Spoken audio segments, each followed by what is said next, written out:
Good morning and welcome to Kirklees Council's Corporate Scrutiny Panel. I'm Andrew Cooper, I'm the chair of the panel, and I'd just like the panel members to introduce themselves. Councillor Munro. Hello, I'm Alison Munro. I represent Almonbury Ward, Kirklees Council. Philip. I'm a public co-optee on the panel, so I don't represent any ward, but try to see fair play. As do we all, Philip. Joe.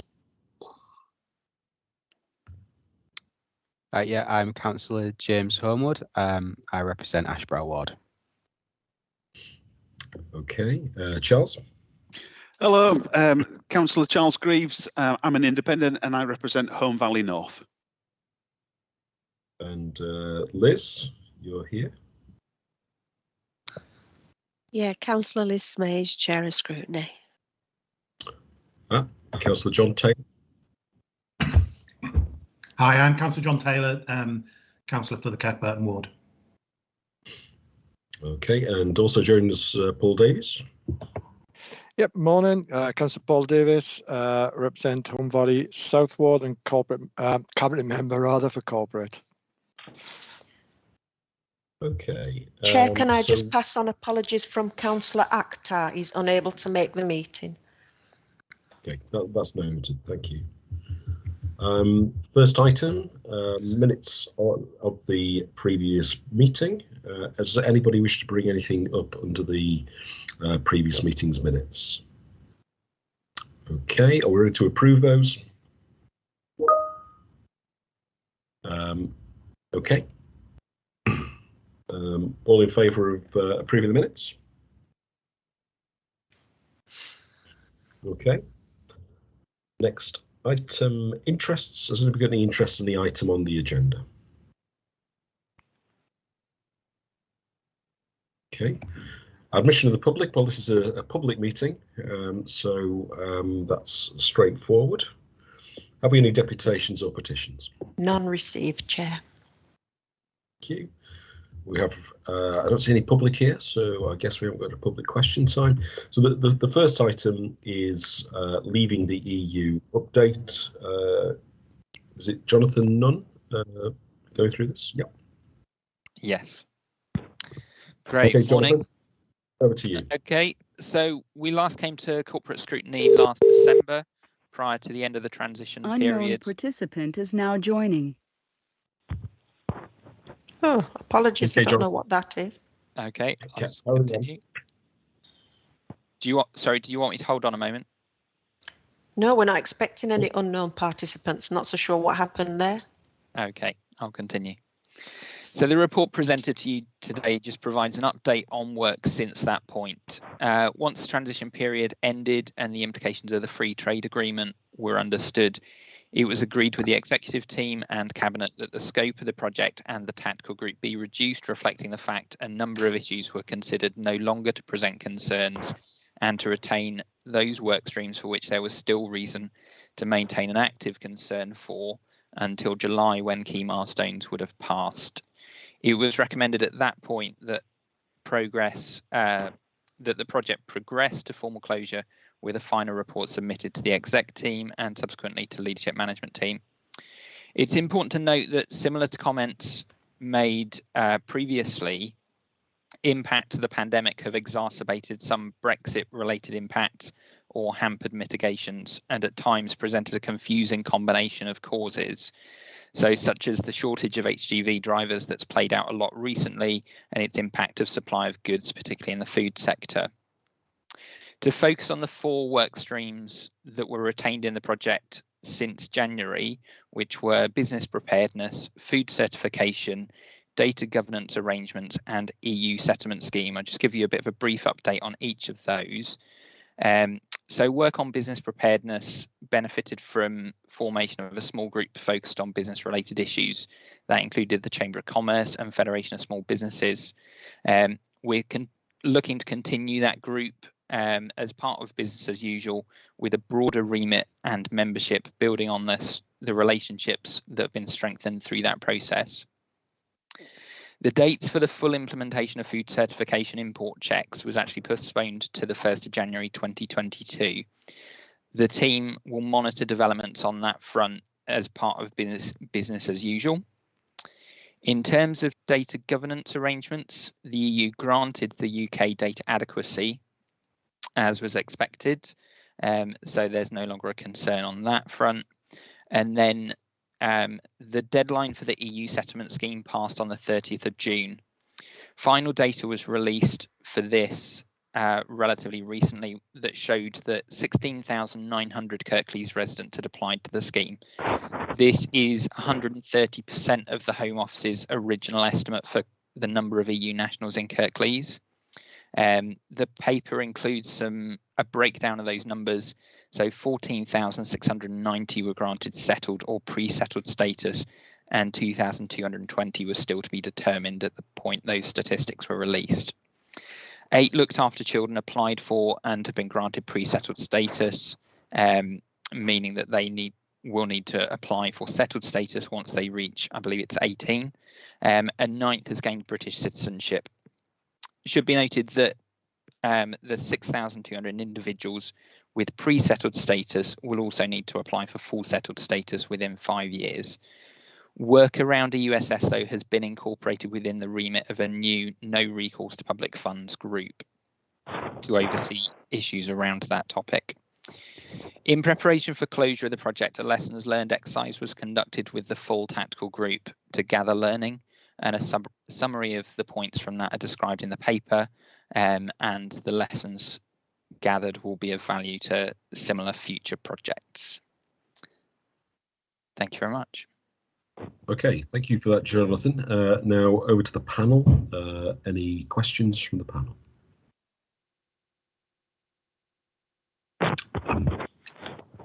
Alison Munro. Okay, thank you. First of all, I just wanted to know what is being done to, sorry, hopefully you can hear me now. What is being done to monitor the people who have acquired pre-settled status? How's that work going? Then I've got a question on business. I just wondered if you know what issues businesses are currently facing, i.e. procurement of goods, fresh food products, supply chains, things like that. Can you provide any context at all on that? Thank you. Okay, to take those questions obviously separately, them being very different. In terms of the first, in terms of monitoring people who've been given pre-settled status, this is actually something the council is not able to lead on. We don't have details of the individuals who have applied for or received EUSS status. So that is something that very much sits with the Home Office. And we will be looking to keep abreast of issues that come up through the national situation through that group that I mentioned, the No Recourse to Public Funds group. So it's something we will need to monitor and be able to react to, but we don't. We have access to the statistics of the numbers of people who have applied to, but not details of who has applied. Okay, thank you. In terms of current business issues, I've not actually brought a breakdown of current intelligence, but the last that I knew, Brexit was not being raised in the conversations that we have with businesses locally as an issue, and colleagues asked to be raising that and keeping me aware of that, but that is not something that I'm aware of being listed as an issue through the conversations that we have. Okay, thank you very much. Thanks. Okay, Councillor Homewood. Thank you. Yeah, so I understand the principle around why you're looking to close this piece of work, obviously given where we are in terms of since the kind of agreements and Brexit happened and the agreements, trade agreements, etc. I just wondered how we will kind of manage and monitor the issues that still exist and may exist in the future after this piece of work is closed. So will this go into those sort of individual areas of the council? I'm thinking, for example, in terms of business preparedness, obviously you've done the work there in relation to the trade agreement, but there's lots of discussion at the moment around what's happening in Northern Ireland and the potential impacts of that, and the fact that we may end up with additional tariffs and all sorts of things if they can't come to compromise an agreement on that. I know on like the EU settled status, we're talking about, well, people who've got a settled status need to take action in the future, otherwise they might be open to immigration enforcement. And obviously we've seen that materialize previously in the Windrush issue, and I think we need to obviously learn from that and support our residents, and if that were type of issues to happen again. Things like data governance, of course, that's okay at the moment, but government is already consulting on diverging on that, so that might mean that adequacy requirements are not there in the future. So I just wondered sort of how this will be managed on an ongoing basis. Will these kind of any risks that are associated to these fall back into sort of standard processes within the council in any areas that are where they impact? I think you've hit the nail on the head with your last comment, actually, Councillor Homewood. In each case, the issues have been embedded into business as usual. And so at a service level, but also at a policy level, we continue to monitor issues that are rising relevant to each of the service areas. And the policy team has a wider remit for keeping an eye on what is happening at a national level, what's coming out through research, etc. And so the moment that any issues are becoming apparent, then we would look to work with the service to ensure that those are covered off. Okay. Andy, did you want to come in there? Yes, just for excuse me. That's good timing. Take your time. Must be very dry air. Excuse me. And Jonathan's broadly covered what I was going to say anyway, so apologies for that. I'm here for two reasons really. Obviously, Naz is on leave, and Naz Parker's been the lead for the exit in the EU activity from a service director perspective. But I am the service director responsible for excuse me, the council's corporate policy function. So I was going to make the point that Jonathan has said, which is we have a very broad remit in terms of looking nationally what's going on all different level of issues, and if we spot anything that's related to any of the points that Councillor Homewood and other colleagues have spotted, then we would pick them up through that type of work as well. It's worth saying that when Jonathan's talking about standing down some of this activity, this is almost the coordinated project type of approach, which has been successful and recognised actually nationally as being a good practice piece of work by the LGA. So it's just reducing the scale of that a little bit, not taking away the significance of any of the related issues. Okay. Right. Anybody else on this item before we move on? Okay, so I think the proposal is certainly from me that is that we don't continue to ask for updates at the moment about Brexit and the impacts of Brexit. It has entered the miasma of issues that affect us. I was going to say a more controversial word, but I thought I wouldn't. So so it's difficult to tell which of the miasma of issues sometimes are affecting the world we live in. So I think we can continue to look at those. If those items, if there are things which we need to bring before the panel, we will do. So are people happy with that? I take silence for assent. So that's good. Okay. So next item of business is Kirklees Council's access strategy. I'll hand over to Dave Thompson. I'm guessing. Morning, Councillor Cooper. Morning, everybody. I'll just Jill open this, and then I'll come in later. Okay. Thanks. Thanks, Dave. Hi, it's Jill Greenfield, Service Director for Communities and Customers. I just wanted to do a quick intro to the access strategy.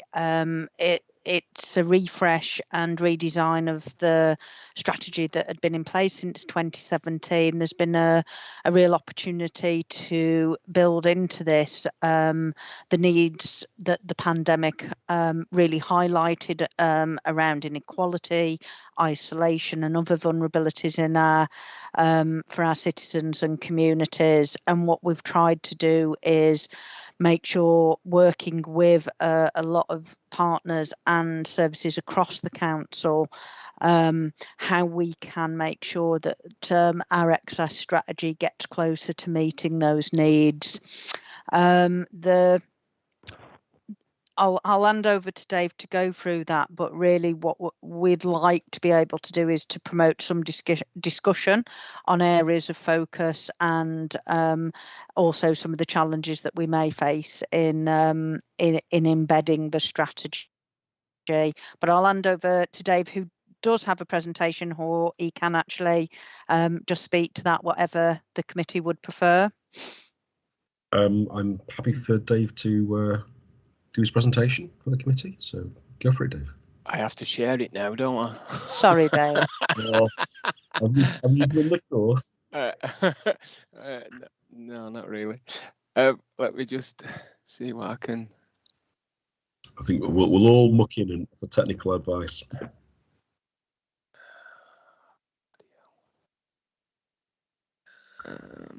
It's the button next to leave.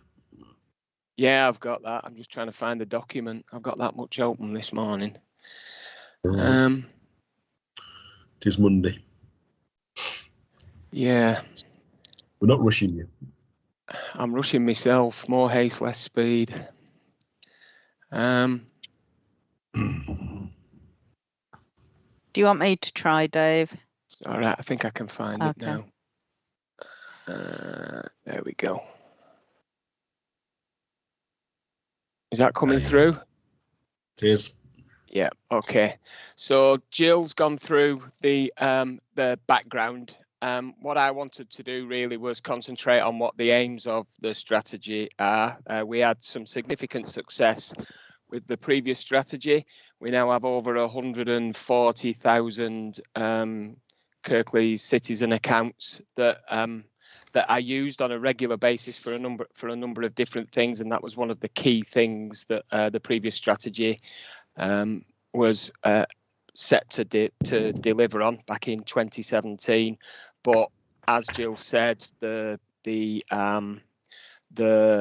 pandemic has shone a light on inequality and a host of other things, and we wanted to address those as part of our new strategy moving forward. So the aims are to make a positive difference from the first contact, and that's reducing the need for repeated and multiple contacts. Excuse me, Dave, can you just press F5 to put it in presentation mode, please? Is that doing?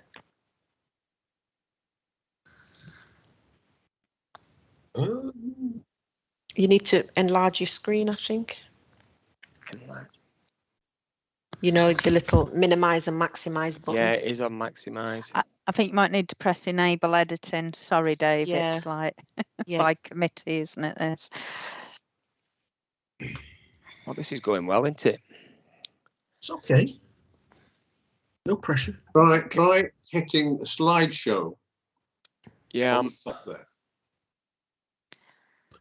I'm at this point going to offer no advice.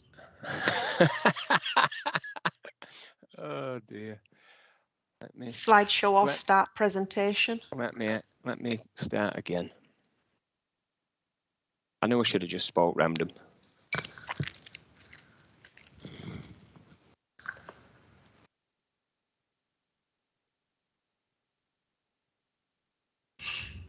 Are they back up now?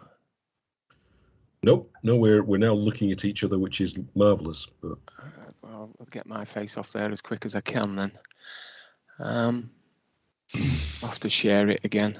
Yeah.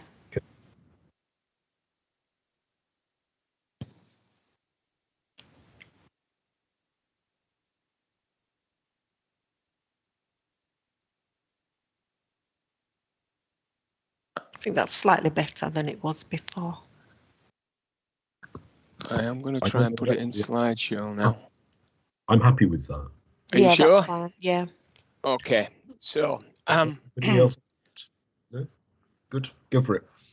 Right, so aims then, making a positive difference from the first contact, reducing the need for repeated and multiple contacts. We do have a position in many of our contact points at the moment where people are pushed around from pillar to post, and we want to resolve that, providing greater service at that first point of contact, greater levels of service at that first point of contact, and that is one of the key aims of the new strategy.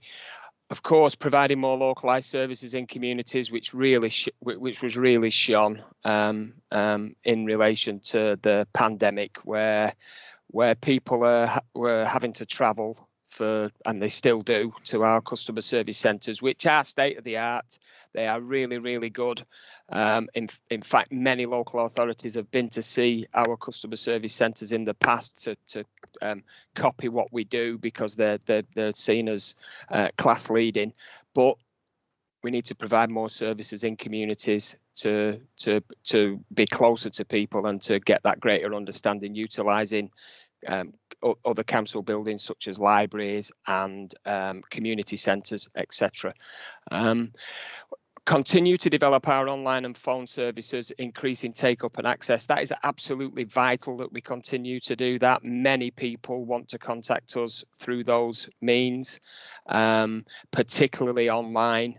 And we have a number of projects that are in the pipeline to improve that online availability. I'm sure you'll have seen that in relation to the technology strategy, which I know has been here before, around class leading internet services and those sorts of things. And the more we get that right for people who can do their business with us in that way, the greater effort we can put in to supporting those people who cannot do that for whatever reason.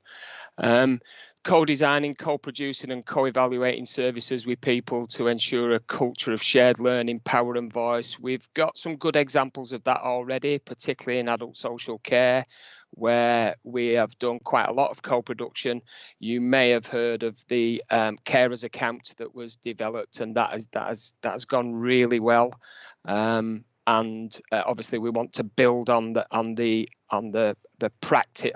practice, but including a number of the community, including yourselves, in the development of our services as we move forward, and then build on the trust that we've developed with partners, volunteer groups and businesses. We were supported greatly during the pandemic, and we continue to work with those who are helping in our communities, and we want to continue to do that. We see that as a key part of our development and the service development moving forward. So the key principles, I think I've gone through these near enough already. Getting the basics right, which is around making sure those online and other processes are even more fit for purpose. We know we've got some issues there, and we are looking to address those. And then obviously we've got tackling access inequalities, which is one of the biggest things that we identified during the pandemic. I think I've covered that in fair detail. Offering multiple contact points, so that is the branching out of access into local communities. We have actually started 2 pilots there, one in Ravensthorpe at the Greenwood Centre and one at the Chestnut Centre, which are going okay. We're learning quite a bit from them, but we obviously want to and need to do more. But this is about learning and identifying what support people need, and we know that that's going to be different in different communities. So we're getting all our data together to identify what will work best in those communities. And then finally, working with people. Again, I think I've covered that. It really is about us. It really is about us getting information from people and empowering us all to make sure that we meet the needs. and not being, as we have been on some instances in the past, and identified as, well, it's our way or the highway. We are not like that anymore, and this is one of the key principles of us being able to develop our processes, our services better, so that people engage and we're seen as an engaging authority. Okay. And then finally, I wanted to, before I pass it over to questions, and I take this really challenging presentation down, is the challenges we've got in delivering this. So the challenges obviously are bringing access more localized where it is needed. Like I said, we're already working on that. One of the key ones is upskilling and empowering staff to be able to support all customer needs presented. So, you know, it's about building those relationships with specialized services and acting as advocates for people so that they get their needs met, and presenting needs met, not just the initial item that is presented. Now, that could be absolutely anything. It could be a request for a blue badge. It could be absolutely anything. But it's about us going deeper, staff being empowered to have that conversation, develop that relationship with individuals, so that we can support the needs that are presented. And then again, working alongside communities, our partners and others, in developing our services and improving outcomes. Now, we know all these are key challenges for us, and somebody came up with a term the other day, and I really like it. It's called right, not rushed. And this strategy is a 5-year strategy for that reason. We know that there are some significant challenges for us as an organisation, and we are keen to get this right, and we need to get this right.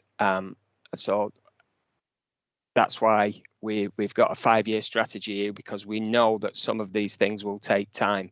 And then finally, over to you, questions, comments, observations. I am scheduled to, or should I say, we are scheduled to update Cabinet on at least an annual basis. And my thoughts were that we update Scrutiny at the same time, and I've put that in the report, but obviously open for questions from yourselves now. And I'm going to get rid of this. Okay, thanks for that, Dave. Appreciate that. And Councillor Munro first. You're on mute. Hello. Yes. Sorry. Thank you for your presentation. I'd just like to ask a few questions. First of all, obviously, it's very clear that we need a system that's fit for purpose, that serves residents. My first question is, how are you going to ensure, in relation to reducing the need for repeated and multiple contacts, how are you going to ensure that that doesn't happen? Because as councillors, we can be contacted by a resident who's already previously contacted another councillor, but we're unaware of that. So we would be, it could be 3 different ward councillors sending in a piece of casework that relates to one issue. So I just wondered how you're going to ensure that you don't receive multiple contacts for one issue. Localized services in communities, which meets the needs of people. So I'd like to know about the workings of that, and what are there any implications for us as ward councillors? And my third question is: are staff happy to be upskilled? Will all staff be given the training? And how will they relate? How will they develop their relationships with residents? Because a lot of the time they'll be concentrating and focusing on the work that they've got in hand. Thank you. Okay. Sorry, I'm just writing them down so I remember to answer them all. Yeah, of course, if you're comfortable with it, you can share your casework with your fellow ward councillors. Although I appreciate not everybody is in that fortunate position of comfortable with that. But it saves an awful lot of time if you just share your casework. If somebody's contacted you individually several different times. But over to you, Dave.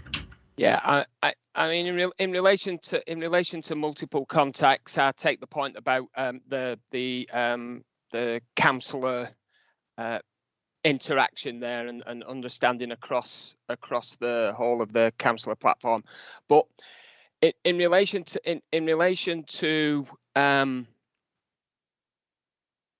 people presenting, we still have the need to point people in different directions because we don't provide that service in the place that they present, and that's the main thing that we want to change. We want to make sure that whatever's presented, the support is there for that individual. Now, whether that is on the phone, whether that is in one of our customer service centres that are there at the moment, or whether that's in a place-based in the place-based arena, and to act as for the individual who is presented, member of staff that's presented with it, to act as an advocate for that individual, regardless of what their circumstances are.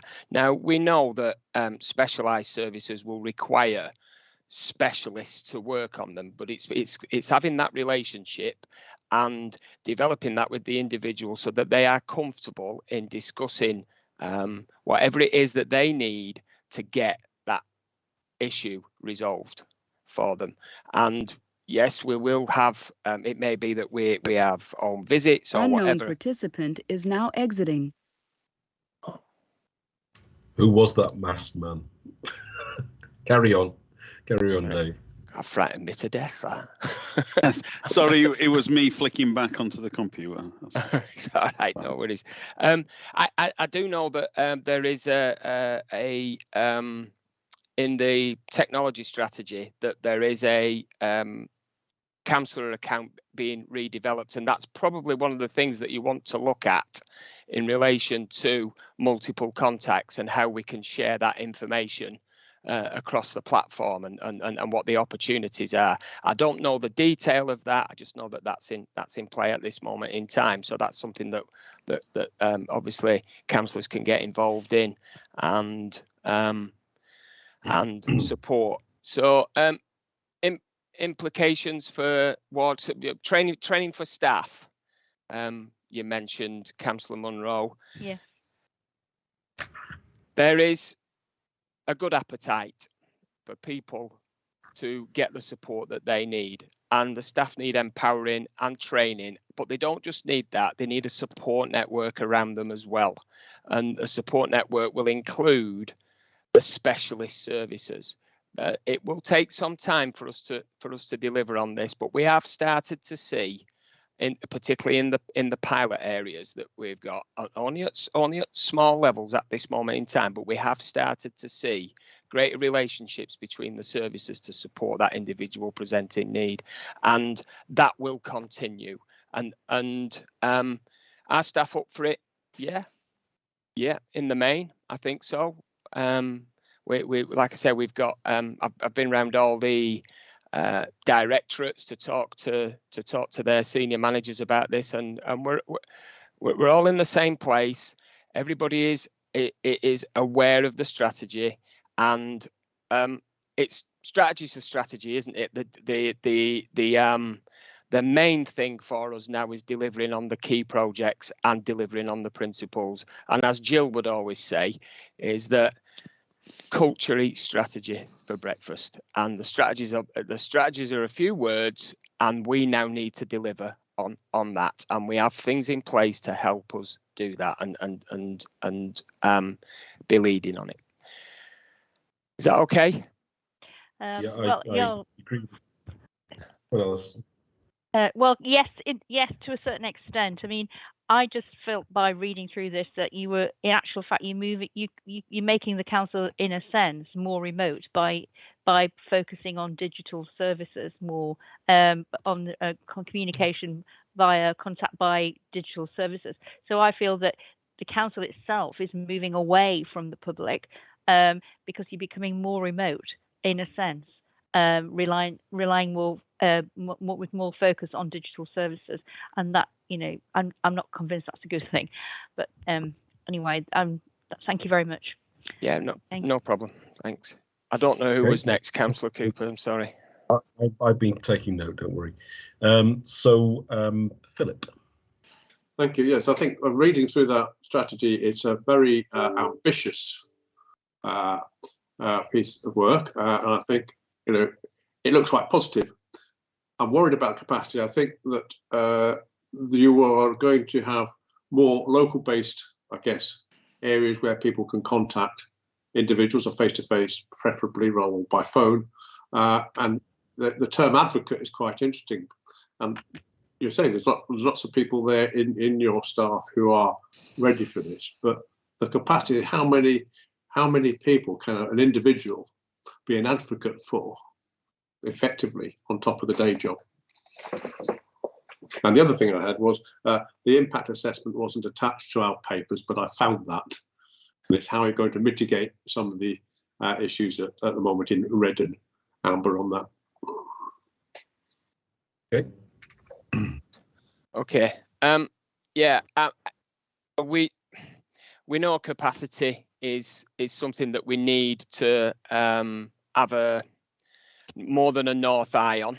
Capacity is something that I don't want to say we're concerned about it. What I do want to say is that there is significant opportunity for us to utilise our resources in a different way, and the pandemic has taught us that. With more people working at home, more people working in their communities, the opportunity to train staff, the opportunity to coach staff, the opportunity to provide a support network for staff to be able to work in their own areas, and not just and their own local areas. What is it? Over 80% of the people who work for Kirklees actually live in Kirklees, and there's an opportunity there for us to, and this isn't just my staff, this is staff across the council, to be a support network within their local communities.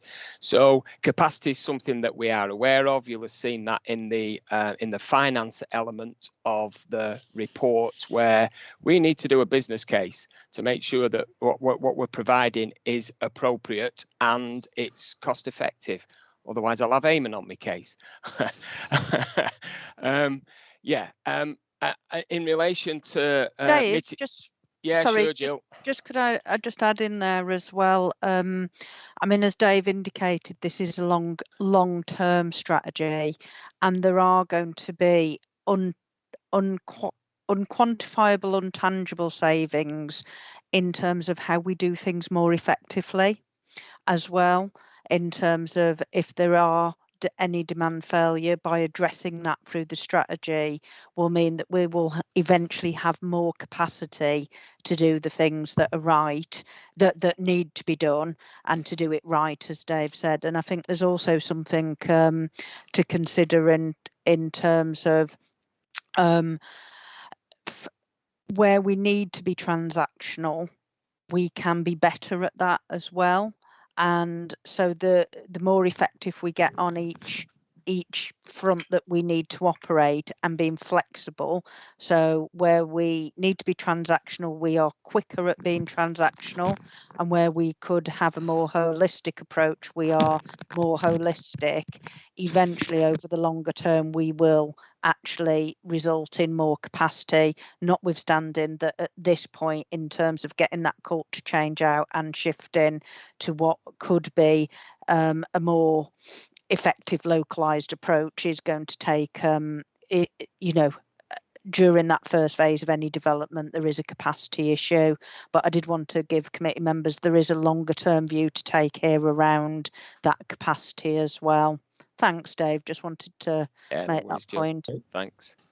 And then your final question, Mr. Challoner, was around mitigating issues in the integrated impact assessment. We've actually got access included in the updated version of the integrated impact assessment. There are some potential red issues at this moment in time, but ultimately, we will undertake, for every project that we do, we will undertake an impact assessment. And We are keen to do that. We know it's part of the process, but we've been doing that for a long time. And this is about providing services, additional services, not taking things away. So the risk is quite small.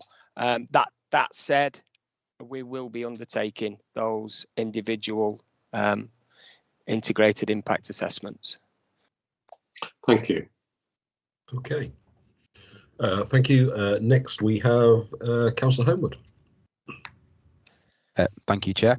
Yeah, a few points. So firstly, I think obviously the overall strategy, yeah, makes sense. We want to make it easier for people to access services. We want to keep moving forward with that. I think for me, obviously the question that we're getting into next is how do we achieve that, and how is that fulfilled?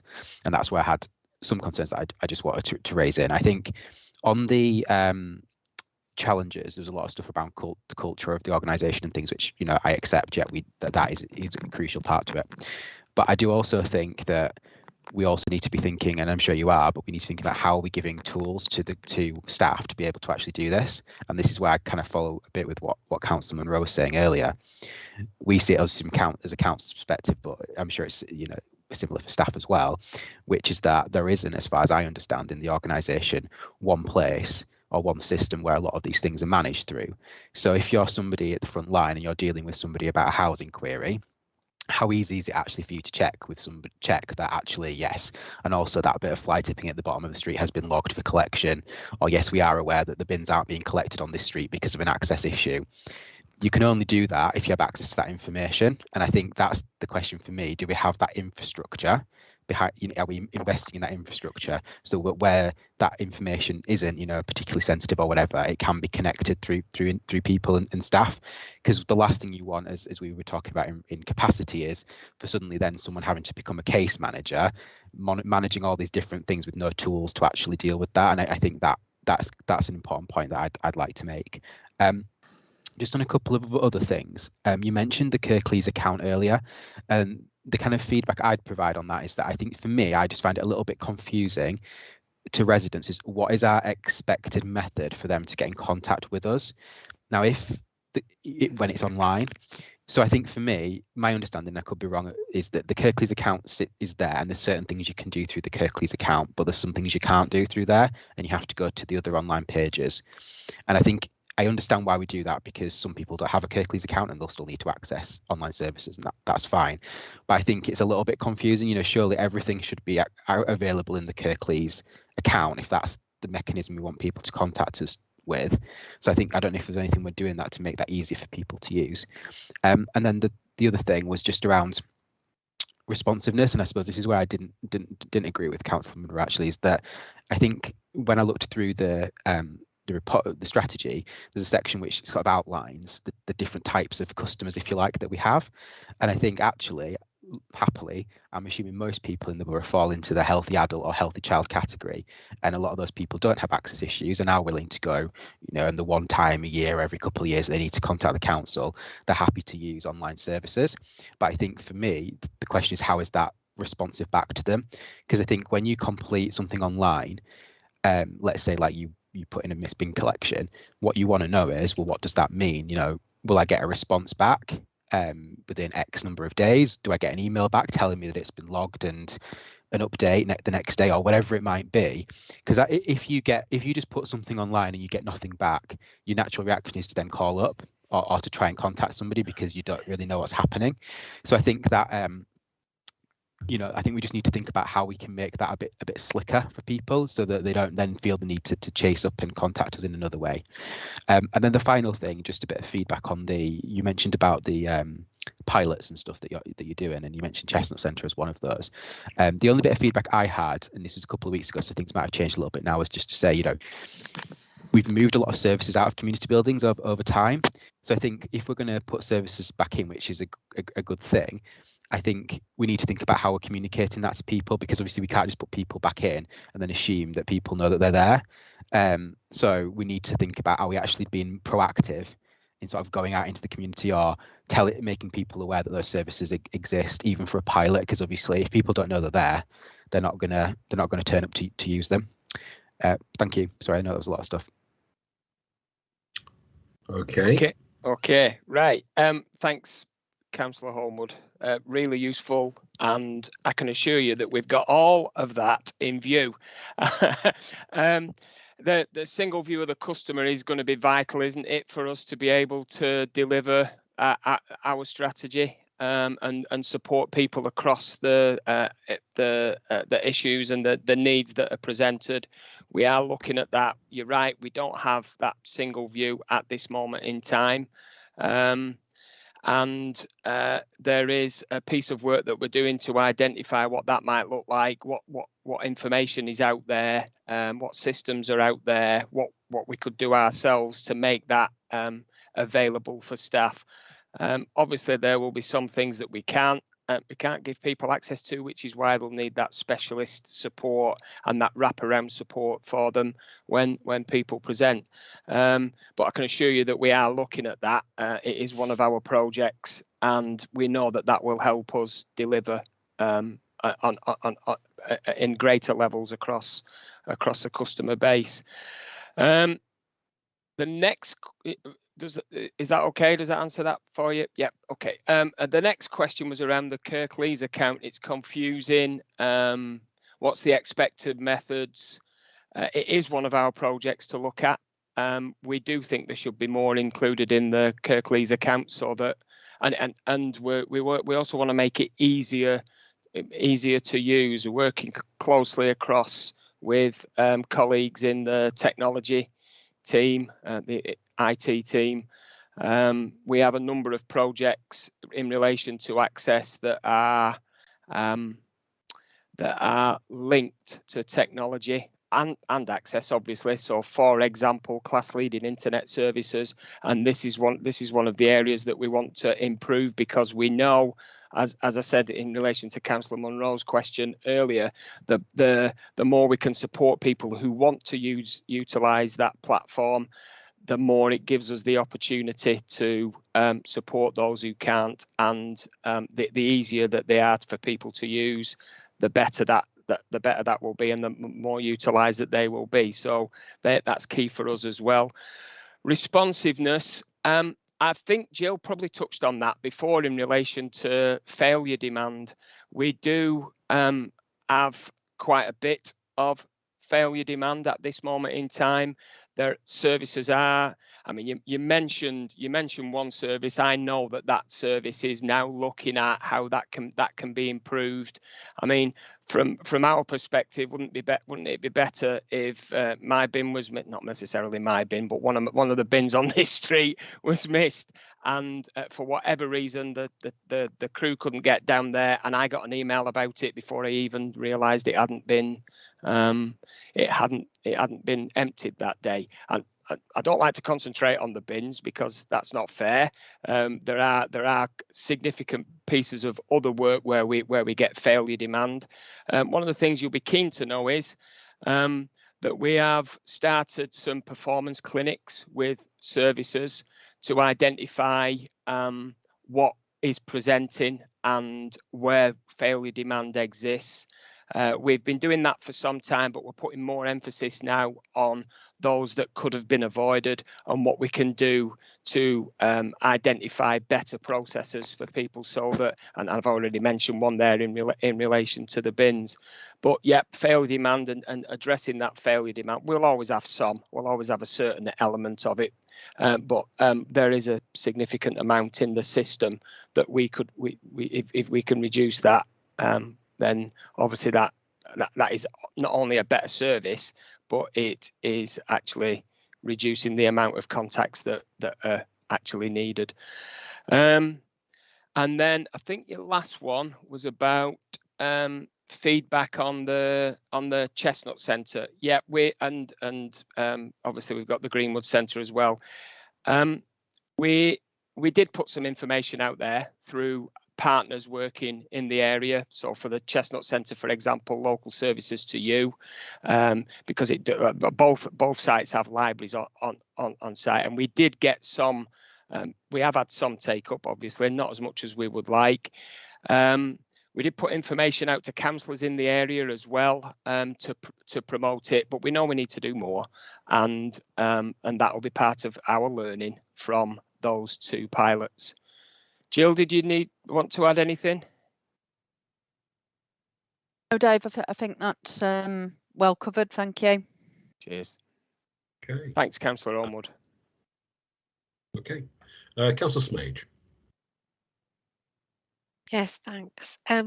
Just while we're on the Kirklees My account, how do people who are carers manage Kirklees My account on behalf of people that they're carers for? Because you have to have your own individual account, and it's not easy to navigate it, and it's not easy to have information on behalf of somebody else on your account either. Maybe it's not something they would want to do anyway.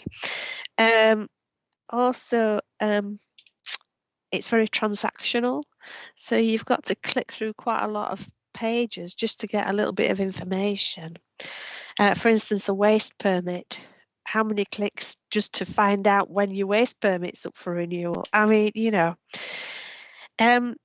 talk about every contact counts. So are we doing something about the automatic switchboard? Having experienced last week 7 or 8 calls made to the automatic switchboard just to get to the right place. She was obviously having a bad day that day. But it is, every contact counts is not good when you can't get through to the right place. The comedy value of the I know. switch. I know, but if you're trying to get hold of somebody, and especially if you're in a hurry or in a state, or you need somebody from the council, the automatic switchboard in itself is a barrier to that. I think it would have been good if we'd had like a delivery plan or something with this strategy. I think that might have helped us understand as well. And getting back to people. So are you looking at timeframes in which services respond to the contact? And what happens if the online doesn't do what it should do? How do you get hold of somebody when the online doesn't do what you think it should? I noticed you mentioned about libraries, which was really good because I didn't see that in your strategy, and I thought libraries were a key contact place for people. And what's happening if you're moving back to community buildings, if there's no community buildings in your area that belong to the council? How are you dealing with that? And you mentioned about significant challenges, and I wondered if you could just outline a bit more about significant challenges. And those were just my few questions. Thank you. Thank you, Liz. So, automated switchboard, I think I'll start with Councillor Smage. We spend quite a bit of time looking at what's failed in the automated switchboard. We are getting more at this moment in time for whatever reason. We work very closely with our partner who provides that service. That said, it's old, and we have got a programme of work that is looking at not only the automated switchboard, but the telephony system that runs. You may know it as Rostrum. We're looking at that because we have a system that is, like I say, it's the 2 systems that are old, and we've not gone to market for some time, and we're going to have a look what's out there to see what improvements can be made. We do know that the Rostrum system. Unknown participant is now joining. Are you playing again, Charles? Yeah, I'm having to. It's just one of the many problems of the digital era. Carry on, Dave. So I just wanted to really assure you that we are looking at that. That doesn't mean that we're not trying to improve things as we go along. We will carry on with that, with our process, but there is a piece of work being done to identify what's out there. And one of the main reasons for that is that the current system that we have, the KD telephony system, Rostrum, is likely to be unsupported from the end of August next year. So there is a key piece of work for us to do, and we thought we'd take the opportunity to have a look at what the opportunities were with improvements to the switchboard as well. So I hope that assures you on that front. I agree with you about the delivery plan.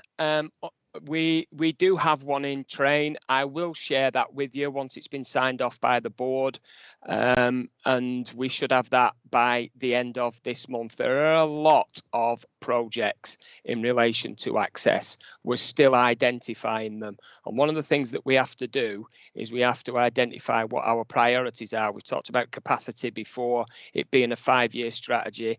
There are some key projects that will take up a significant amount of time and a significant amount of resource, and we want to get those in train first before I share that. But I will share that with Jenny for the board once that's been signed off, and obviously Cabinet will be getting it as well, particularly Councillor Davis. What's the other one? Getting back to people, yeah, particularly online. When can you expect a response to your inquiry? Well, first of all, acknowledge it. Acknowledge it's been received. These are all the things that we're looking at because it's causing failure demand. If people don't get that answer online, they move away from online, they move to the phones, they move to coming into wherever they present, whether that's customer service centres, children's centre, wherever, and that's causing failure demand because and it's something that we can easily resolve, and that is something that the strategy is keen to make sure that we address, and we're working closely with services in each directorate to make sure that they take these things into consideration. I'm on a number of boards that have been set up over the last 6 months where my role is to make sure that this strategy is, where we make sure that it is in play across all services, not just Jill's. Not just Jill's services, not just Andy Simcox's services, across the whole of the council. And that's why I've been round the number of meetings that I have and got invited onto boards to, and some of my staff have been invited onto boards to make sure that that's the case. What was the other one? The Kirklees, sorry, significant challenges. I mean, the report covers a number.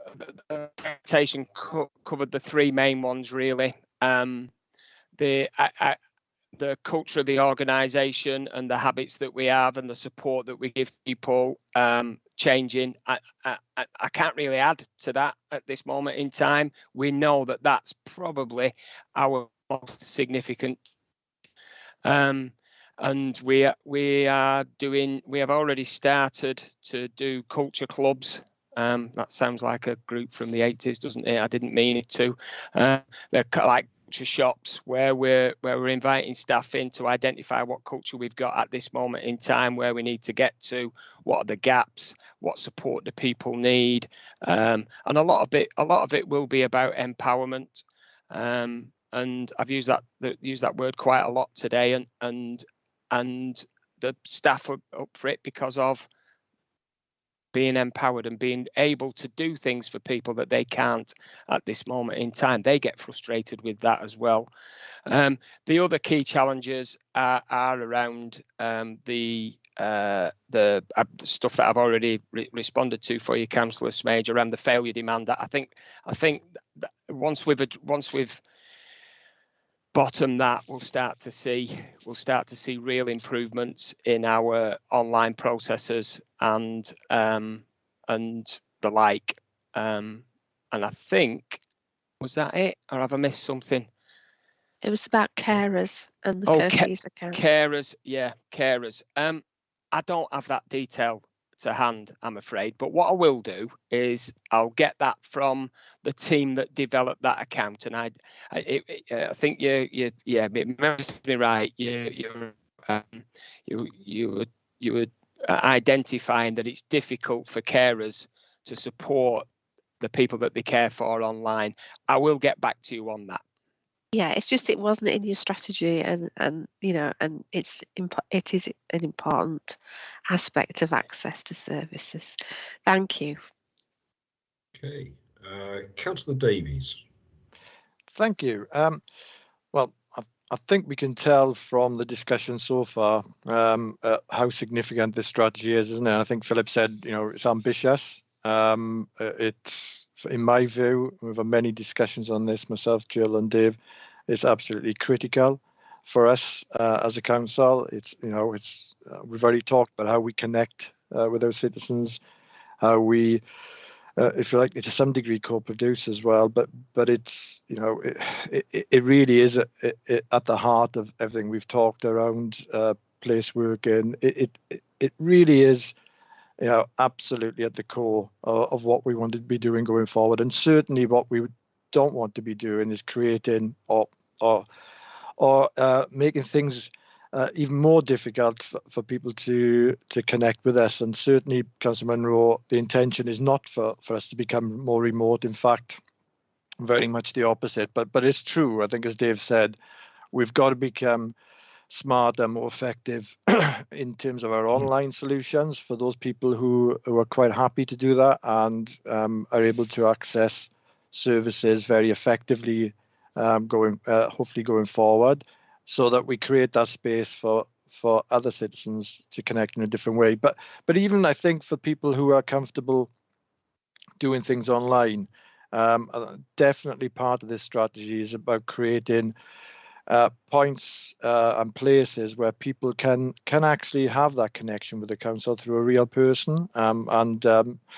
Councillor Smays mentions libraries, and she's absolutely correct. Again, you know, we've had many discussions, myself and Richard Parry, with the library team, about how we develop libraries as one of our crucial points where people can come in a what we would term a sort of pretty safe space, where they don't feel there's any kind of stigma or any kind of threat, if you like. You know, it's not seen as an official building in that regard. Very different, where they can have a conversation with staff that may take them in a number of different ways, and I think directions. And I think one of the things that we're emphasising is to help our staff, not just to empower them and give them skills, but also this issue of being curious without being nosy, if you like, where somebody may want to come in and talk about one particular area, but where does that take you in terms of perhaps helping them understand some other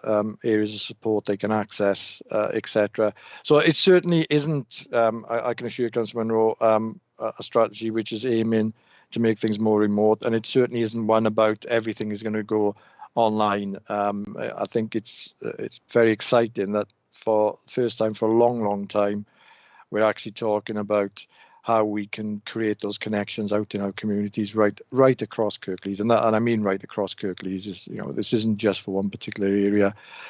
I think crucial to this is ownership of issues, and Dave sort of pointed to it a little bit, but certainly what is fundamental is the work that's been done with the services, with the directorates, and creating points of contact where there is ownership of a particular issue, and therefore it doesn't disappear, you know, into a whole list of priorities. And I think that, you know, that fits very much in line with my experience of work. You know, I worked in the IT services sector, the private sector, for a long time, and you know, we would have frameworks of service delivery managers who had accountability within particular areas, alongside you know, the smart online services, etc. So it's very much in line with that, and having sort of done those sorts of roles at a whole range of levels, including sort of at more senior levels as account directors and service delivery directors, you know, understand the value of people knowing that there is that ownership. So in terms of the approach, and Dave, tell me if I've got this, if I'm exaggerating or I got this wrong, but certainly in terms of the approach going forward, where an issue is raised, then that, and I'll take council inquiries as an example for councillors, then there would be a very clear contact point within each service area and a clear ownership. And therefore, that would make it far easier in terms of follow-up, in terms of understanding progress and creating feedback. And you're right, Councillor Homewood. Feedback is crucial, and we need to improve that so much more. And again, we can do that digitally, but also in terms of connections with people. And there is such a different impact on people when they have that clear feedback, and we all know that. So for me, this is crucial. It's hugely ambitious, as Philip said. It's got a significant amount of focus, certainly from me as portfolio holder and from the cabinet. It is multifaceted. It isn't simple, but it goes right to the core of what we need to be doing as a council going forward. I think the fact is, at this moment, Dave and the team are working really hard, and the truth is we haven't got the answers to everything, but there is a very good framework within which we're working, and it's one of learning through pilots and taking an iterative approach where we can as well. So just to give an overview, to give you a sense of the importance that certainly I put on this strategy as well. Thank you. Councillor Taylor. Thanks, Chair.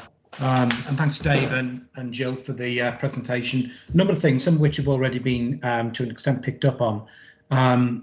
Libraries, I was pleased to see some mention of libraries. Dave, we used to have library and information centres, and the administration removed them. So it's nice to hear that perhaps they're coming back again. One thing I would say, though, is that those information centres in libraries only work if the libraries are actually open.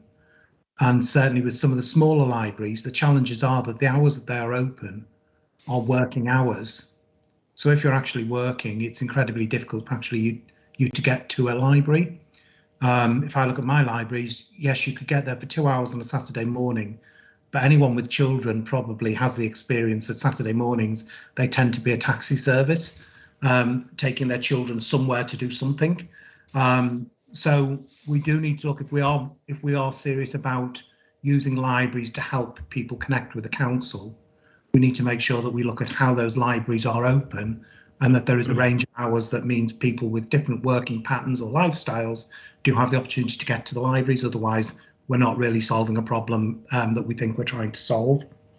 And picking up on what Councillor Homewood said about responsiveness, again, echo that completely. We see it ourselves as councillors, that is very, very difficult.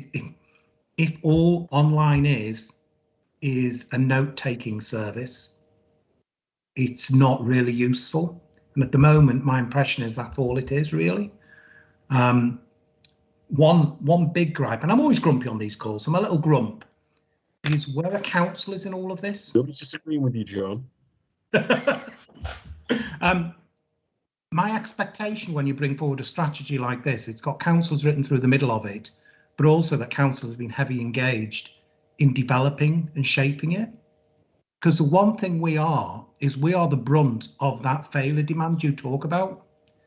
Because an awful lot of the contacts we get from constituents are as a result of them having tried to engage with the council and failed.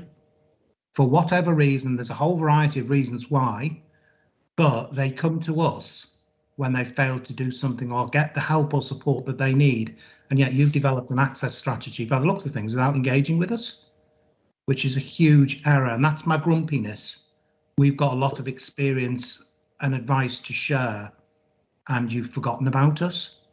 And that is a bit of a trend with this. And to be fair, Paul, I'm holding you personally responsible for this in the nicest possible way. That as a cabinet member, you should be pushing back and going, where are councillors in this?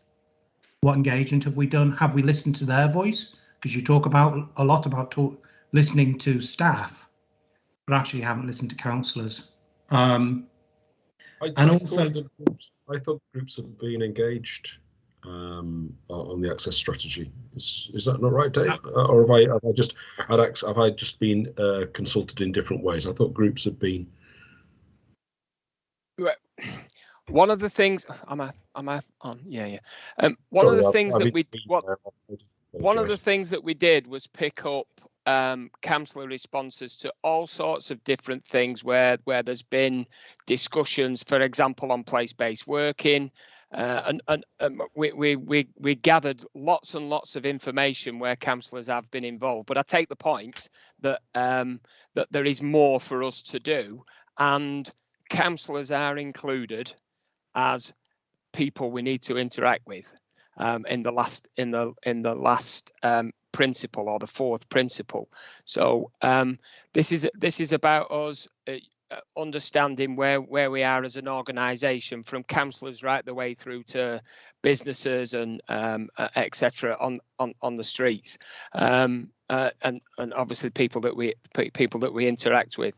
I apologise for it not being clear in the strategy, but that is not our intention. Our intention is to engage, and like I said, we did pick up significant amount of feedback on the different elements of where councillors and people in the public in communities have given us feedback on our services, and the intention is to obviously do more. So, Can I? I'm sorry, I hadn't even finished asking my questions, but all I would say to that, Dave, is I would point you in the direction of the waste strategy as an example of a development of a strategy where there was good engagement with all stakeholders. It's no good coming at the end and then saying I want to engage with councillors. It should be through the development of the strategy, not once the strategy is being developed, because it's like anything. Once something's virtually finished, it's very, very difficult to influence. Can I ask a question? Yeah. Is there anything you'd change? Probably I would. So some of the stuff that we've talked about, I would ensure that we had more in there about libraries and an understanding of how we would develop those libraries to support those communities. What about communities where there isn't a library or there isn't any community building? Somebody mentioned that earlier on. There's nothing in there for how you're going to help with those communities. Liz raised one of the other things I haven't talked about the switchboard. I would have seen something in there and an explanation, understanding of how we can get around that. Because one thing the switchboard does it to me as well. I don't know about Liz, but when I try and contact people through the switchboard, you feel your stress levels rising as you're on your fourth attempt trying to get through to somebody. So if you're a vulnerable person that's trying to use that service, I don't know what it does to them, but it'll certainly put them off trying. And I'd like to understand how you've got to where you've got to, because I might well have other things I would say or suggest. So yes, absolutely, Dave. Okay. Monday morning, right? Okay. Dave, do you want to respond to any of those particular points? So Jill, you also, I guess you were intervening on these particular issues as well. And if that was okay, just on that point, which Councillor Taylor and Councillor Smage have made, and that is noted, and it isn't by way of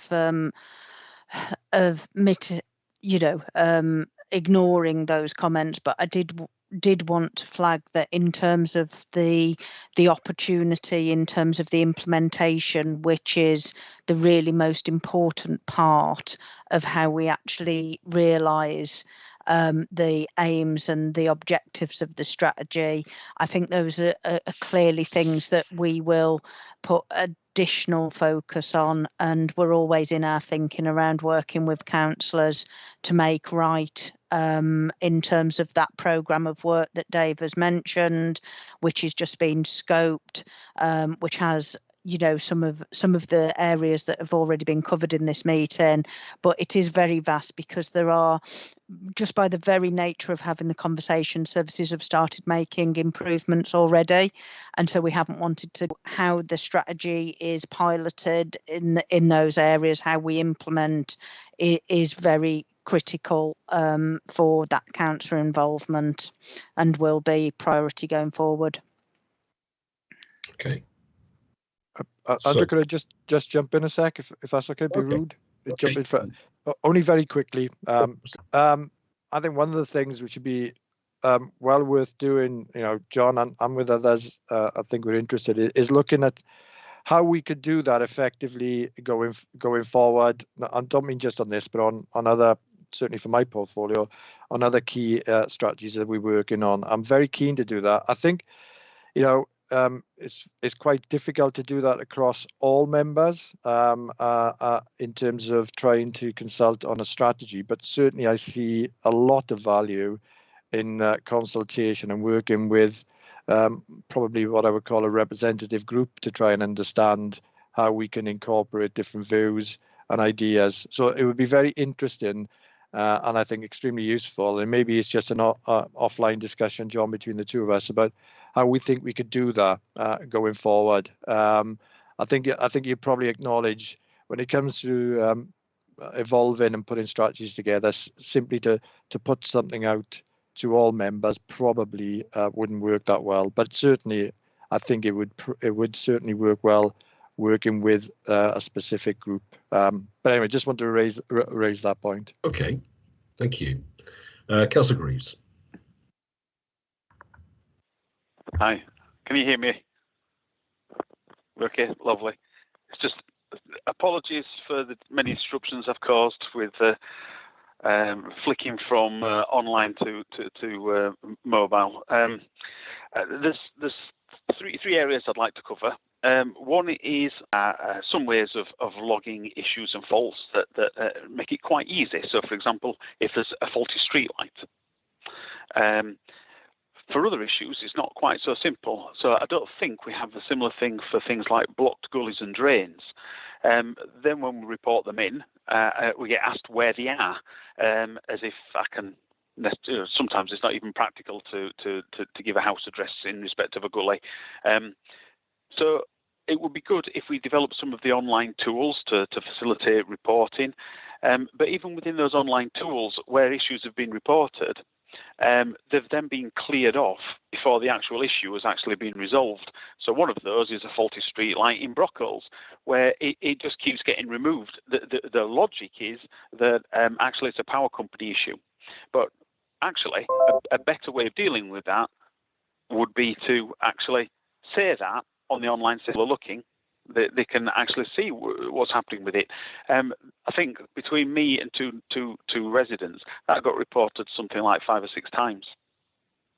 And then at this point of contact, a different officer picks it up, perhaps gets the wrong end of the stick, or has to do a bit of research, or gets told by a colleague, "Oh, that's all sorted," but without being perhaps told how it's been sorted. So we some of the online tools are great, but sometimes how they operate can also create a bit of a cottage industry in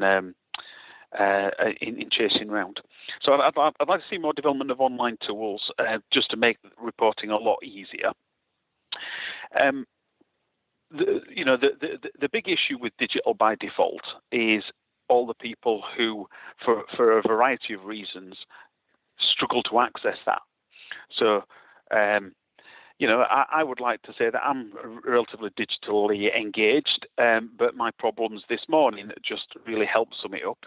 I'm sure that when it comes to bins, it's not a scam that Neil Conway's name is a lot easier for the telephone system to pick up rather than Will Cornley's name. I'm sure Will hasn't done that on purpose so that Neil gets all the phone calls. But that phone system can be immensely frustrating, especially when it gives you a totally bizarre alternative. And I do think sometimes that it's a little bit like some of the supermarkets with home shopping have a good idea about what an appropriate substitute is. Some don't. It's a similar issue. But in terms of access, do we have any actual detailed breakdown of where the difficulties are? So we've got lots and lots of accounts that have been set up. Do we know the geographic and demographic spread of those accounts? Do we have a clear view of who struggles to engage with us and why and where they live? Because one of my concerns is always that digital is being seen as an issue perhaps for people who can't afford the technology. Whereas the reality of it is, lots of people have the technology. Some of it is knowing how and when to use it. Some of it is about reliability. But equally, some people, especially older people, like my relatives, they might have a mobile phone, but they don't have a smartphone. And I think it'd be helpful if we have a clear view of which people are struggling with digital inclusion, because that would then help maybe fill some of the gaps. So if we are looking at where to add extra resource, knowing who's in need is fairly essential to that. And then the third point is around counsellor access. So if we do build up a more centralised digital system that's going to have a record of what issues are ongoing for an individual or in a neighbourhood, will counsellors have direct access to that, or will we need to go through that through counsellor inquiries? So if will it be simply that I can log into somebody's account? Obviously, you need some protocols around that, but allowing counsellors access directly into the systems might avoid double touching, and it just might help issues get resolved that a bit quicker. So that's me for now. Thank you. Allowing counsellors access to the systems. That's interesting. Okay. Okay. Gonna have a go at that, Dave? Yeah, sure. Absolutely no problem at all. I totally agree with you about the online tools. There's a lot of work for us to do there, and it is, as I think I've already said today, that is on our radar in relation to our class-leading internet services project. I hope to come back and give you some assurance that we've got things in place and involve you in the development of those as well. The digital by design. Yeah, some people do struggle with it, and we, particularly in relation to the digital element of it, there are a number of issues where people can't do things, and you've already mentioned some of those, Councillor Greaves. We have a plethora of information, of data, which right the way through from health needs, digital needs, etc. Digital aspects missing as well, that we're pulling together in what's known as our tartan rug, which identifies where the more and more information is an issue for a local area. So the darker the tartan, the more issues that there potentially are there. See, I've shared something with you there today, haven't I, about the tartan rug. I wanted to assure you that we have got those things in our sight for when we are prioritising our rollout of, for example, place-based working or the support network within libraries, or wherever that and whatever that turns out to be. As we've said before, want your, not just yours, but other councillors as well, input into that. But we need to come to you with something first, don't we? And say that this is what the opportunities are, this is what the options are, and we will be doing that. So I'd like to assure you that we've got those things in place. As for the phone system, I think I've already answered that. Wherever I go to talk about the access strategy, everybody wants to have a go at me about the switchboard. I'm a bit browbeaten by it, but don't worry, I'm a bit glad I can take it.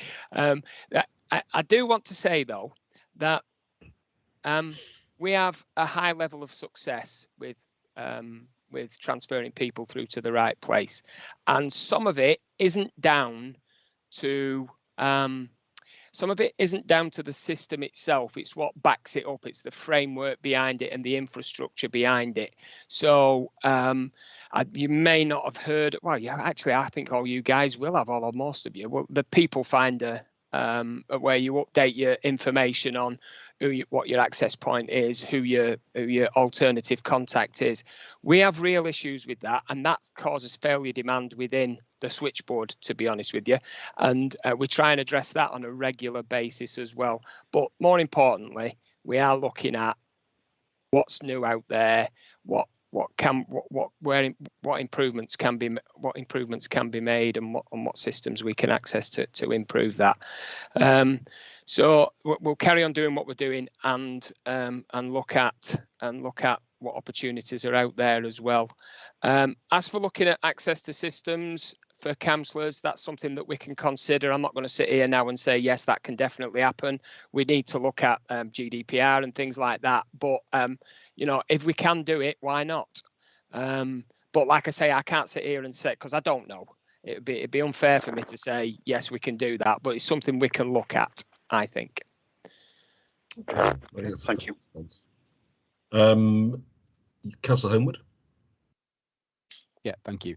And sorry to follow up on the telephone thing. But I just wanted to add one more thing to it. And to be honest, the good news I can say is that whenever I've used it, I've never had any problems. I don't know what that tells you, but it's always worked for me. But picking up on what other residents have said to me and other colleagues I've spoken to have said, so I hear what you're saying, Dave, because obviously we don't want to throw the baby out with the bathwater here. You don't want to have dozens of colleagues having to act as operators when they could be doing more, you know, doing things that add more value when it works in most cases. But isn't there some, and I understand the point you've made about looking at new systems and improvements and stuff like that, but is there not some simple things that we could do, like build into it? Look, if somebody's tried to get through to someone twice and twice we've sent them to the wrong place, or it's come back and they've had to say no, couldn't we just transfer them to an operator or give them the option? Why are people stood there having to do 4 or 5 times misrecognizing what you've said? Because if actually in 95% of cases it gets the right person the first time, then presumably it wouldn't take that much resource where it's not working to go through to somebody. Because I think in this case, you know, it's not even perception is as big an issue as anything, in that there's probably lots of people who don't even ring the council very often, but everything they all believe is it's going to be terrible. So, you know, the perception of the service is quite important. And I think that's where we sometimes miss it, that I think we've got to be careful not to just look at a figure that says 96% of people got to the right person within 1 try or 2 tries or something like that, because the perception isn't good. So is there anything that, you know, in shorter term we could look at to try and, you know, just make tweaks and see what works and see what the resource demand is if you make those changes? Yeah, it might absolutely. mean that it would improve somewhat. Yeah, absolutely. The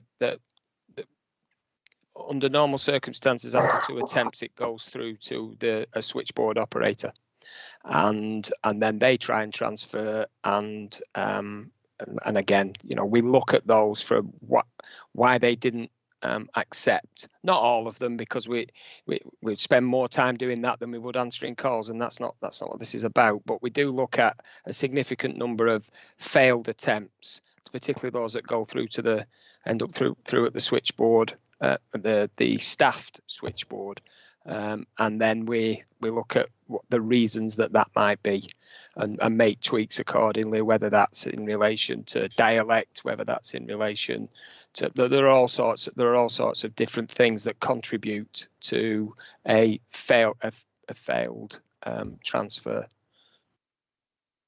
But yeah, we can look at that from you know, how many attempts, and then yeah, absolutely. I thought it was 2, to be honest, but there you go. That's my knowledge of the actual operating system. I'm sorry. So we're going round and round of questions again with people. Liz. Yeah, okay. I just wanted to pick up on 2 things. It's when the problem is when the automatic operator doesn't recognise the word cancel as well as the name, then you have to ring in multiple times, and you're not going to be able to capture that. You know, I think it is a couple of times if you've not got to the right place, but it does need to recognise the word cancel. But my main point was on what was said about councillor engagement, and if you just talk to a few councillors about major strategies, then you might not capture something important, because different ways of working work differently in different places. And therefore, Councillor Davies, your point about, well, we don't want to ask all councillors, but we could just talk to a few councillors. How do you know, therefore, that you are engaging with all councillors and all councillors have an opportunity to put their perspective forwards that relate to how things can work in their area, especially if you're wanting to work more locally? Thank you. Would you like me to jump in that one, Andrew? Just a quick one to respond. Okay. If you don't mind. Always like cabinet members answering questions. I'll do my best. No, it again, good point that Liz raises. Sorry, I was probably not clear enough. What I'm referring to is that initial work when you start to pull together and think through what an overall strategy is not really something that you can do on that breadth. You need to have a group of people who are accountable, and obviously as cabinet members we are accountable for strategic leadership along with senior officers on the council, and that initial development work, if you like, in terms of the core approach, the ideas, I think that's what I was referring to. Absolutely, you're right, Liz. I think once that's sort of there in terms of a vision and where you believe you should be going, then what we should be doing is then sharing that and gathering the views about whether that is actually hitting the right direction, whether that's actually hitting the right areas, and therefore adding more detail and more richness to it, if you like. So that's really what I was on about. So certainly not. It's not about excluding. It's about doing it in a way which is the most effective. But certainly, I think as I'm sure you've said, and John and other people said many times, there is an accountability that we have as cabinet members. There's an accountability that we have as an executive, if you like, overall. To help provide that strategic leadership, and therefore that's what we'd want to do. So hopefully that helps, but it certainly isn't to exclude our councillors. I think there's a real role for then, once you've got that initial work done, for then before full completion to then share, either that's through scrutiny, it can be done through scrutiny obviously, and then and then more widely as well. So yeah, that would be my view.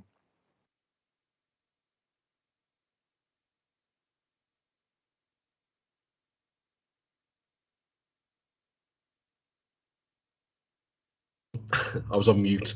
Councillor Taylor. Yeah, apologies, Dave. I'm going back to the telephone system again. The thing about the thing about the failure demand. Often what happens is you ask to speak to one person and get put through to somewhere else. It doesn't cancel, so you have to start again. So this thing about capturing the number of failures, you're probably not capturing the number of failures. There's loads and loads of failures getting put through to the wrong people, and you have to just end the call. And it doesn't pick, I don't think it'll pick that up. What you're saying is if it fails to get through to someone, 2 fails, and it'll put them through to an operator, you don't get that experience. You get put through to random places, and you've done that 4 or 5 times before you give up and then ask for an operator.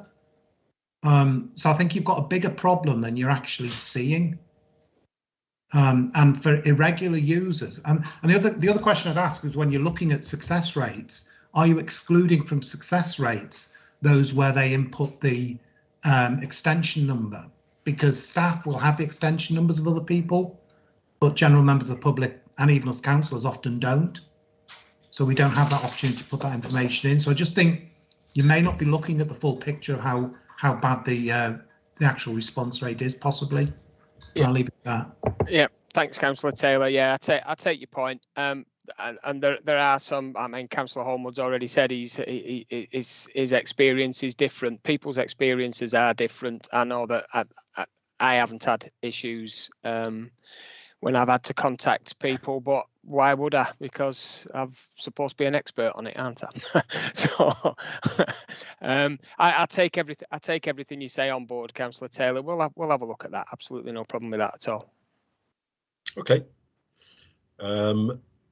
Councillor Munro, and then I think that's the end of questions. So over to you, Alison. I just wanted to come back to you, Dave. You did stress how important it was for people to receive an acknowledgement when a case or some casework is logged. But I think it's about more than that, though, because I have casework that's logged and acknowledged, but then I always have to chase it up because I don't get responses. I mean, yeah, we all have huge, big caseloads at the moment since we emerged from COVID. But the thing is, work isn't. So you'd have to, in your acknowledgement, you'd have to say, well, you'd have to have some wording that would suggest that there may be the response time, for example, in actually doing the work. I just feel that it's about more than just sending out an acknowledgement, basically. I think timescales and a time frame needs to be included in that. I think people need to be aware of how long it's going to take to actually deal with that piece of work. Spot on, Councillor Munro. Yeah, that's what I meant by acknowledgement in relation to not only do we acknowledge, but or should we be acknowledging, but we should be saying you will get a response in X number of days, whatever that is, in relation to that individual inquiry. It's something that we're keen to do, because again, that is failure demand, isn't it? When people don't get that information, most people would wait for the 2, 3, 10, whatever it is, days, because they've got that information. And I think what I'd like to stress is that not only that, if there is a problem, send an update to say this might take us a few days more. That's what I meant by acknowledgement. I didn't just mean yes, we've received it, and I'm sorry if that wasn't clear.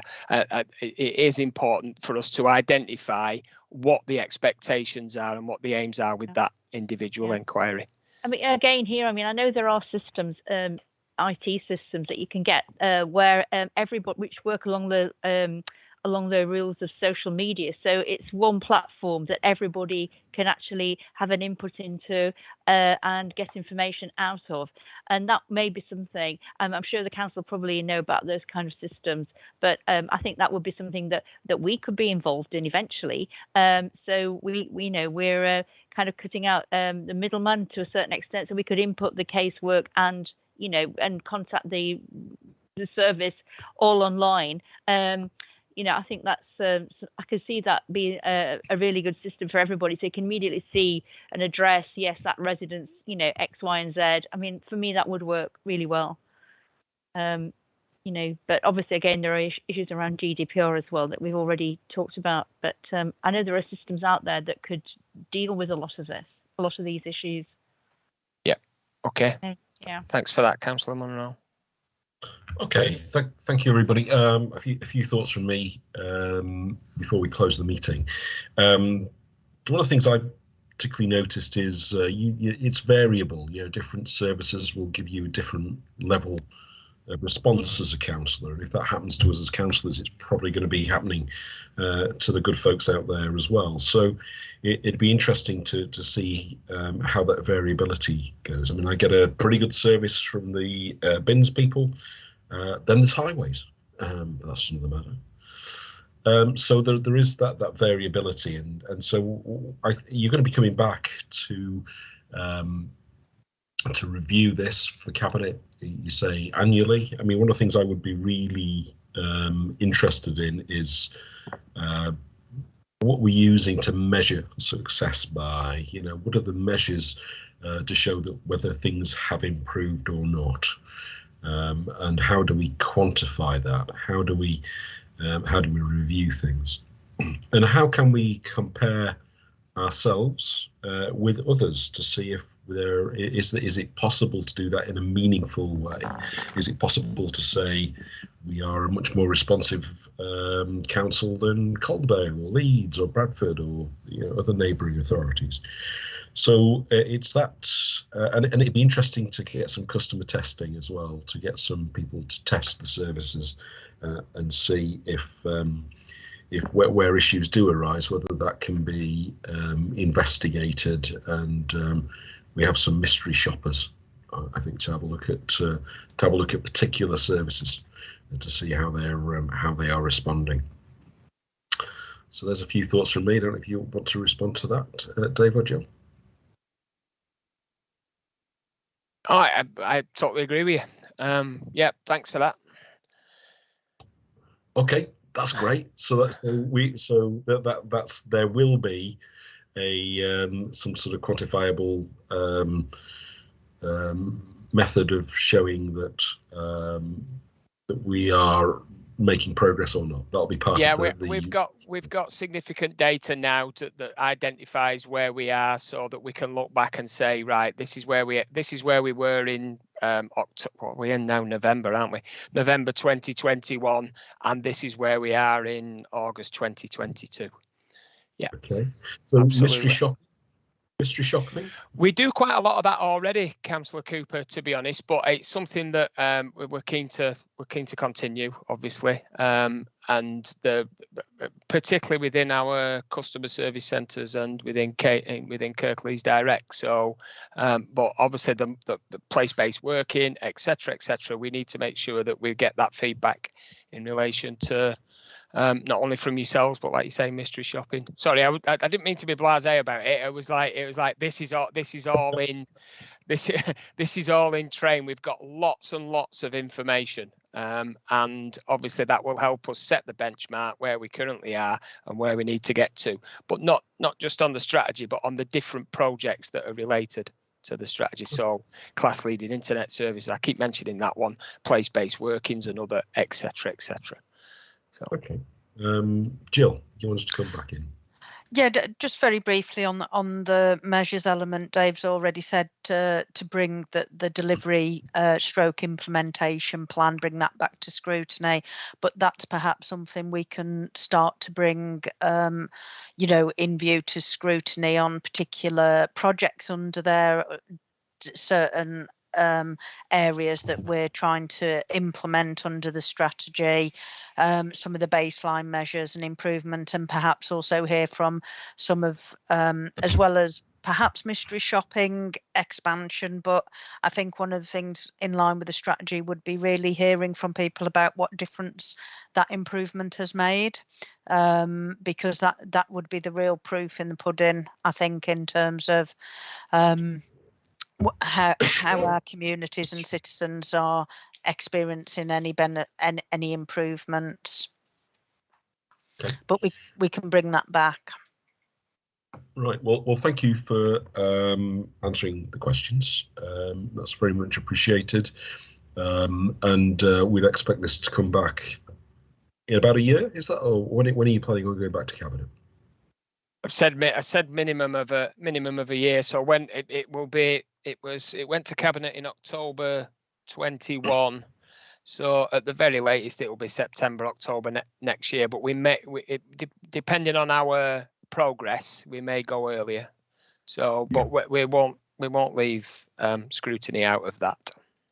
Yeah, we'll get that noted under the programme, if that's okay, Jenny, going forward. Right. Okay. So nothing else on the agenda today. So I'll close the meeting. So thanks everybody for your attendance, and thanks for your contributions. Thank you. Thanks, everyone. Bye. Bye.